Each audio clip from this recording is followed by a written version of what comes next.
Artıq xeylaq yol gəlmişik. Burada belə tala deyilən bir ərazi var. Hər tərəf boşluqdur, meşə yoxdur da. Bütün meşənin arasında boş yerdir. Və çox maraqlıdır ki, balaca meyvə ağaçları var. Almadır, alçadır, düzdür, hamısı cırdır. Amma meyvə ağaçları ilə doludur.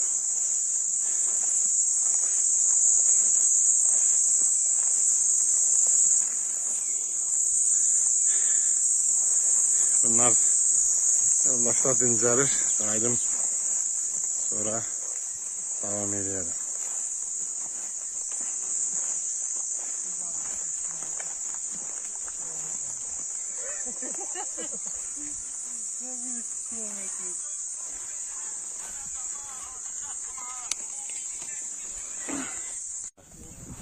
Dediğim kimi artık yine devam edirik.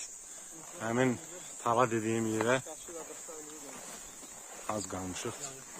20-30 metr. Yağış göstərir.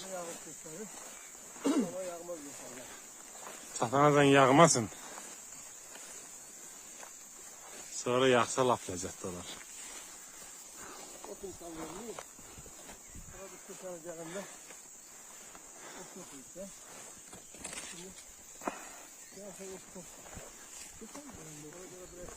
Güzel ötücü.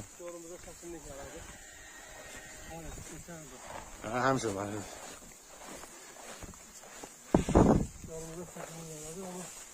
Bax, burada bunun hamısı meyvə ağacı. Çox qəribədir. İndi alçı elə bir yoxdur. İfurludur. Hamısı. Qəşəng.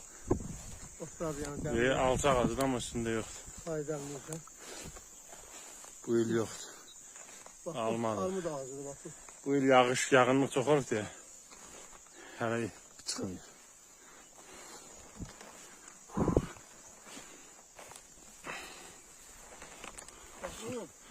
Otun hündürlüğüne bak.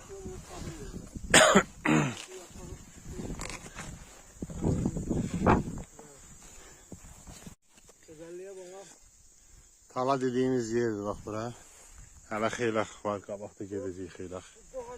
Burada iki yol ayrılır. Sağa yol, Yonqarça deyilən ərazilər ora gedir. Bu yol isə gedir düz Türkiyəyə. Yoldaşlar da 50 metr gəlib dincəlirlər. Niyə dincəlirlər bilmirəm. 50 metrə niyə yorulursunuz? Hamısı sigaretin nə idi? Zibilləridir. Ona görə çalışın sigaret çəkməyin. Bax, deyə o ayaq üstə duran papaqlı var ha. O sigaret çəkmir deyin. O oradan buracan hələ oturmuyor.